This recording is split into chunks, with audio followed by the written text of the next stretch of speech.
Hello, everyone. I am Jessica. Let's learn English conversation skills every day with JJJ English. Chip off the old block. Chip off the old block. Chip off the old block. Chip off the old block. The phrase chip off the old block is used to describe a person, usually a child, who resembles or has qualities similar to one of their parents, particularly the father. So, I heard my little brother is really getting into basketball these days. Really? That's awesome. He's a chip off the old block, isn't he? Yeah, totally. He's always been a natural athlete, just like my dad. It's crazy how much they're alike. That's funny. It sounds like he's got the same energy. Definitely a chip off the old block. Exactly. The way he plays. Just like my dad did when he was younger. I'm sure my dad's proud. I bet. Chip off the old block. Chip off the old block. Face, big chip on your shoulder. Have a chip on your shoulder. You're stubborn, you have a chip on your shoulder. You don't. Face, big chip on your shoulder. Have a chip on your shoulder. You're stubborn, you have a chip on your shoulder. You don't. The phrase chip on your shoulder refers to a person who is easily angered or upset, often because of a past grievance or unfair treatment. Will, I noticed you seemed a bit off this morning. Everything okay? Yeah, I'm fine. It's just that I've been feeling like there's a chip on my shoulder lately. Oh? What happened? You're not usually like this. I don't know. I guess I'm just frustrated with how things have been at work. It feels like no matter how hard I try, people just don't appreciate it. I get it. But don't let that chip on your shoulder affect you too much. Chip on your shoulder. Chip on your shoulder. Face, big chip on your shoulder. Have a chip on your shoulder. You're stubborn, you have a chip on your shoulder. You don't. Kiss thieves. You are thick as thieves. You were thick as thieves, the two of you. Kiss thieves. You are thick as thieves. You were thick as thieves, the two of you. The phrase, as thick as thieves, is used to describe two or more people who are very close, share a strong bond, and often keep each other's secrets. You know, it's funny. Remember how we used to sneak into Mrs. Thompson's garden to borrow some apples? How could I forget?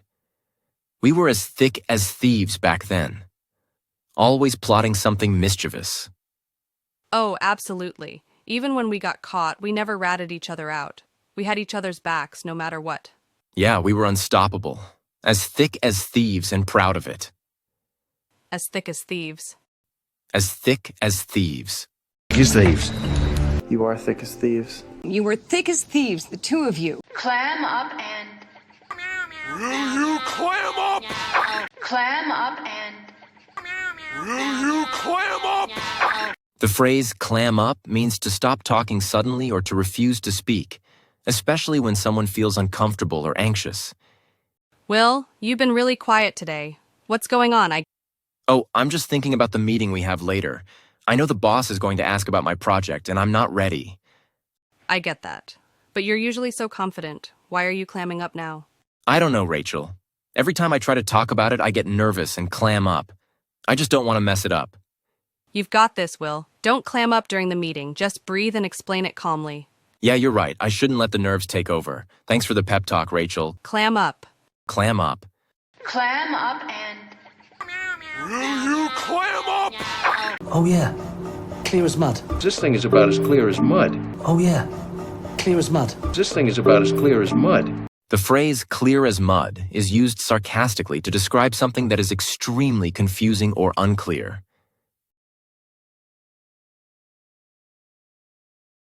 Okay, so the first step says, align the segment with the grooved edge at a 45-degree angle to the adjoining piece. Wait, what? That's clear as mud. Are we building a bench or trying to solve a secret code? Right? And then it says, ensure all widgets are secure before anchoring. What even is a widget? I guess it's something we're supposed to figure out. Honestly, whoever wrote this manual has a talent for making things clear as mud. You know what? Let's just do what we usually do. Ignore the instructions and hope for the best? Exactly. It always works. Well, most of the time. Clear as mud. Clear as mud. Carl, you climb wall. Climb the wall. Carl, you climb wall. Climb the wall. The phrase climbing the walls is used to describe a state of extreme restlessness or frustration, usually because someone has been confined or is feeling trapped. I can't believe it's still raining. I haven't been able to go outside for 3 days now. I'm seriously climbing the walls. Tell me about it. I thought staying in would be relaxing, but now I'm just pacing around like a caged animal. Right? I'm so bored. I started cleaning out my closet and then organizing it by color. Color coordinating your clothes? Yep, you're definitely climbing the walls. If this rain doesn't let up soon, I might end up reorganizing the fridge too. Well, if you get that desperate, I'll come over to help. Don't want you climbing the walls alone. Climbing the walls. Climbing the walls. Precious and cold comfort. Precious cold comfort you are. Precious and cold comfort. Precious cold comfort you are. The phrase cold comfort refers to a type of consolation or reassurance that offers little to no real relief or satisfaction. I can't believe I didn't get that job. I was so sure I had nailed the interview. I'm really sorry to hear that, Rachel. But hey, at least they said you were their second choice. Yeah, but being the second choice is cold comfort when you really wanted to be their first pick. True. I mean, hearing that you almost got it doesn't make the rejection hurt any less. Exactly. It's like, thanks for the compliment, but it's cold comfort when I still don't have the job. Well, maybe it's because something even better is coming your way. I hope so. Cold comfort. Cold comfort. She got cold feet. Real cold. Cold feet, Jimmy. Cold feet. She got cold feet. Real cold. Cold feet, Jimmy. Cold feet. The phrase cold feet is used to describe a feeling of sudden fear or hesitation, usually before an important event, like a wedding or a big decision. So, are you all set for the big day? It's only a week away. Yeah, but I'd be lying if I said I wasn't getting cold feet. Cold feet? You mean you're having doubts? Not exactly doubts about getting married. I love Jake, but the idea of everything changing just freaks me out a little. That's totally normal. Honestly, if you weren't feeling cold feet before a huge life change like this, I'd be worried. Thanks for saying that. I guess it's reassuring to know I'm not the only one who gets nervous. Of course, you're going to be fine. Cold feet. Cold feet? Why the cold shoulder? Talk about your cold shoulder. Why the cold shoulder? Talk about your cold shoulder.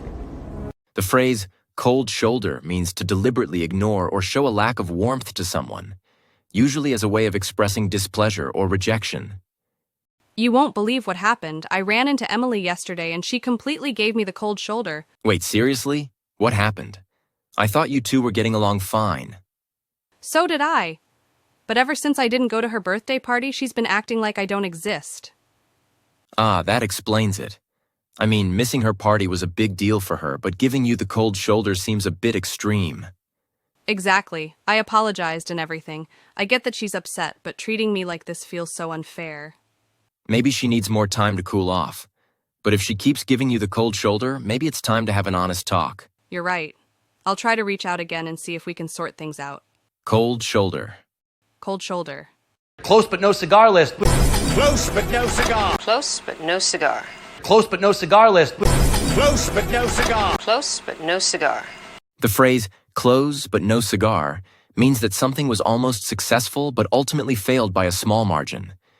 So we were so close to winning the trivia contest, but we lost by 1 point. Ah, close but no cigar. That must have been so frustrating. Yeah, we knew all the answers, but I messed up on that one question about the capital of Australia. I said Sydney instead of Canberra. Oh no, that's rough. Close but no cigar. You were right there. Just one mistake away from victory. Exactly. I could have kicked myself. If only I had remembered that detail. Well, at least you didn't lose by a huge margin. You'll get them next time. Close but no cigar. Close but no cigar.